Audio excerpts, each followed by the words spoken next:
தேவ பிள்ளைய ஒரு ஊழியனை எப்படி காண்பித்தாங்க, இன்னொரு ஊழியனை தரிசனத்தில் அப்படியே நிர்வாணமாக. ஆனா பிரசங்கத்தை கேளுங்க. அதான் சொல்லுவாங்கல்ல, ஒன்னும் தெரியாது வாயை கேளு, வாயை கேட்ட கிளி வங்காள வரைக்கும் என்னது கிளியுமா. அதே போலதான் இவர்கள் ஜனங்களை ஏமாத்துகிறவர்களாக, அவர்கள் நிர்வாணியா இருக்கிறதை அறியாமல் தான் ஐஸ்வர்யவான் என்ற ஆவிக்குரிய வாழ்க்கையிலே முழுக்க முழுக்க நிர்வாணியாக, கொடிய தரித்திரராக, கொடிய பாவியாக, கீழே இருக்கிற விசுவாசிகள் கூட, அதாவது தேவனுக்கு முன்பாக பரிசுத்தம் உள்ளவர்களாக ஏதோ தன்னை பரிசுத்தப்படுத்தி பயந்து தேவனுக்காக வாழ்ந்து பரலோக ராஜ்யம் போக வேண்டும் என்று என்ன செய்கிறார்கள், நினைத்துக் கொண்டிருக்க. ஆனா மேலே நின்று ஊழியத்தை நிறைவேற்றுகிறேன் என்று சொல்கிற அந்த ஊழியக்காரன் அவன் வஞ்சிக்கிறவனாக, ஏமாத்துகிறவனாக, தந்திரமுள்ளவனாக, ஏதேன் தோட்டத்திலே எப்படி ஏவாளை வலு சர்ப்பமானது வஞ்சித்ததோ அதே போல இன்றைக்கு என்ன செய்கிறார்கள், வஞ்சிக்கிறவர்களாக ஊழியர்கள். அதைத்தான் 2 கொரிந்தியர் 11வது அதிகாரம் 2-3 வசனம் இப்படியாய் சொல்லுகிறது.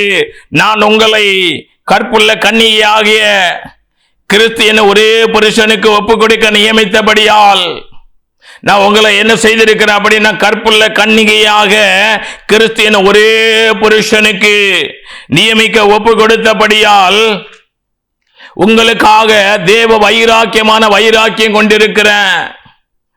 கற்புள்ள கன்னிகையாக கிறிஸ்து என ஒரே புருஷனுக்கு எப்படி மணவாட்டி தன்னை திருமணத்திற்காக மணவாளனை சந்திக்க ஆயத்தப்பட்டு ஜெப வீட்டிற்கு ஆலயத்துக்கு கடந்து போய் திருமண நிகழ்ச்சி நடக்கிறதோ அதற்காக மணவாட்டி தன்னை என்ன செய்த அலங்கரித்து காத்திருந்து அந்த திருமண நாளுக்காக காத்திருந்தது போல இன்றைக்கு நிச்சயம் பண்ணப்பட்ட, என்கேஜ்மெண்ட் பண்ணப்பட்ட மணவாட்டி சபையானவள் எப்படி மணவாட்டி சபையை ஆண்டவர் தனக்கு நியமித்தாங்க அப்படின்னா, உருக்க இரக்கமாக, கிருபையாக, உண்மையாக, நீதியாக, நியாயமாக, நித்திய விவாகத்துக்காக. தேவ பிள்ளையே, யார பாவத்தில் வாழ்ந்த நம்ம, அக்கிரமத்தில் வாழ்ந்த நம்ம, நாட்டம் எடுத்த வாழ்க்கை வாழ்ந்த நம்ம, தேவனை அதாவது அறியாமல் இருந்து முற்றிலுமாக பாதாளத்தை நோக்கி போய்கொண்டிருந்த நம்ம, ஆண்டவர் என்ன செய்தாங்கன்னா, நம்மை அவருடைய சொந்த ரத்த ஆட்டுக்குட்டியானுடைய சொந்த ரத்தத்தினாலும் சாட்சியின் வசனத்தினாலும் நம்மை சுத்திகரித்திருக்கிறாங்க. நாட்டமாய் வாழ்ந்த வாழ்க்கையை தேவன் என்ன செய்திருக்கிறாங்க அப்படின்னா, நம்மை சுத்திகரித்து நம்மை தேவனுக்கு ஒரு சுகந்த வாசனை உள்ளவர்களாய் நம்ம என்ன செஞ்சிருக்கிறாங்க, மாற்றி இருக்கிறாங்க. 2 கொரிந்தியர் 2வது அதிகாரம் 14-15 இப்படியாய் சொல்லுகிறது. கிறிஸ்துவுக்குள் எப்பொழுதோ வெற்றி சிறக்க பண்ணி எல்லா இடங்களிலும் எங்களை கொண்டு அவரை அறிகிற அறிவின் வாசனையை வெளிப்படுத்துகிற தேவனுக்கு ஸ்தோத்திரம். அவரை அறிகிற அறிவின் வாசனை, நீ என்ன, நான் உன்னை உண்மையாய் உன்னை நியமித்து நீ என்னை அறிந்து கொள்வாய். வசனத்தின்படி இன்றைக்கு தேவனை அறிகிற அறிவை அடைந்து நாம் தேவன் நம்மை எப்படியெல்லாம் வாழ இந்த பூமியிலே ஆண்டவர் வைத்திருக்கிறாங்க. உலகத்தாலே கரைபடாதபடி யாக்கோபு எழுதின நிருபம் 1:27 கடைசி பகுதியில் சொல்லப்பட்டது போல உலகத்தினாலே கரைபடாதபடிக்கு நம்மை காத்துக் கொள்வது தேவனுக்கு முன்பாக மாசற்ற சுத்தமான ஒரு பக்தியாக இருக்கிறது என்று சொல்லப்பட்டது போல, தேவ பிள்ளையே, இன்றைக்கு நாம் உலகத்தாலே கரைபடாதபடிக்கு அப்போஸ்தலர் நடபடிகள் 2:40 சொல்லப்பட்டபடி இந்த மாய்மாலமான உலகத்தை விட்டு நாம் நம்மை வேறு விரித்து நம்ம என்ன செய்யணும், நாம் நம்மை ரட்சித்துக் கொள்ள தேவனோடு வாழ்கிற ஒரு வாழ்க்கை, சத்திய வசனம், ஆட்டுக்குட்டியானுடைய ரத்தம்.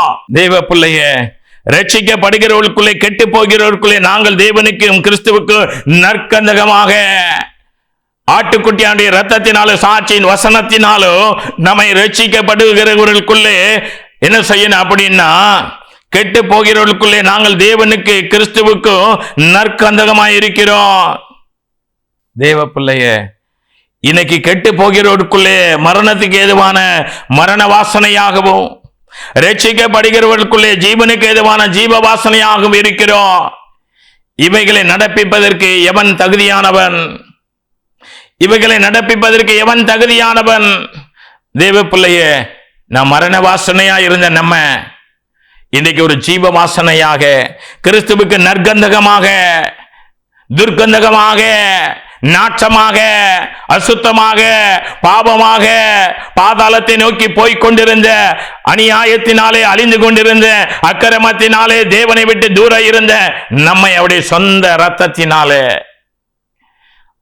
6 மாத வெள்ளை போல 6 மாதம் சுகந்த வர்க்கம் செடிகளுக்குள்ள மற்ற ஜோடிக்குவதற்கு ஏதுவான பொருட்களினால அல்ல, தன்னுடைய சொந்த ரத்தத்தினால், ஆட்டுக்குட்டியானுடைய ரத்தத்தினால, சாட்சியின் வசனத்தினால நம்ம என்ன செய்தாங்க, நம்முடைய துர்க்கந்தகமாய் வாழ்ந்த அதை எல்லாவற்றையும் மாற்றி நம்மை மற்றவர்களுக்கு மத்தியிலே நற்கந்தகம் உள்ளவர்களாக, வாசனைக்கு ஏதுவானவர்களாக, மரண வாசனையாய் இருந்தவை நம்மை ஜீவ வாசனையாய் மாற்றி இன்றைக்கு ஆண்டவர் நம்ம என்ன செய்திருக்கிறாங்க, ஜீவனுக்கு ஏதுவாக வாசனையாக இருக்க இவைகளை நடப்பிப்பதற்காக நம்மை தகுதியாக்க வேண்டும் என்று நினைத்தாங்க.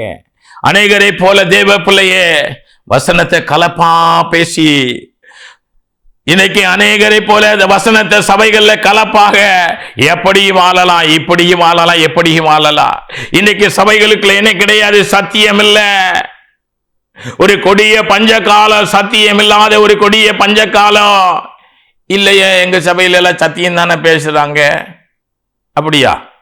உங்க சபையில சத்தியம் தான் பேசுறாங்களா? என்ன சத்தியம் பேசுறாங்க தெரியுமா?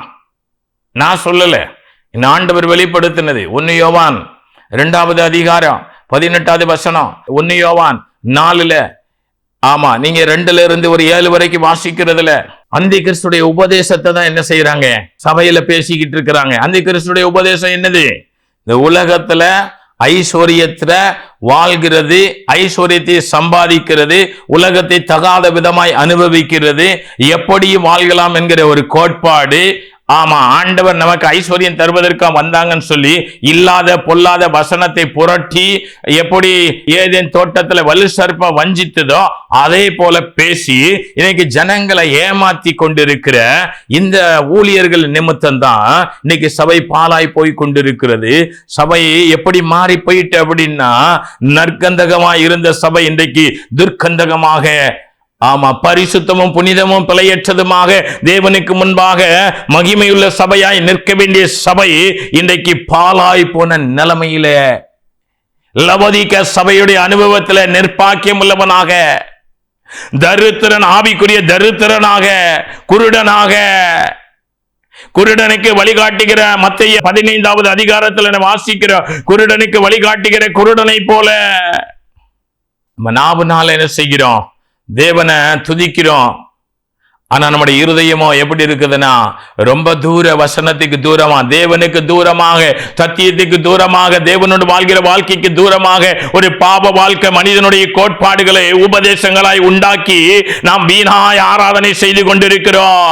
அதனால தான் ஆண்டவர் சொல்லுகிறாங்க, உடைய மாத பிறப்பு ஆராதனைய, ஓய்வு நாள் ஆராதனையை நான் வெறுக்கிறேன் என்று ஏசாயா தீர்க்கதரிசி 1வது அதிகாரத்தில் சொல்லுகிறாங்க.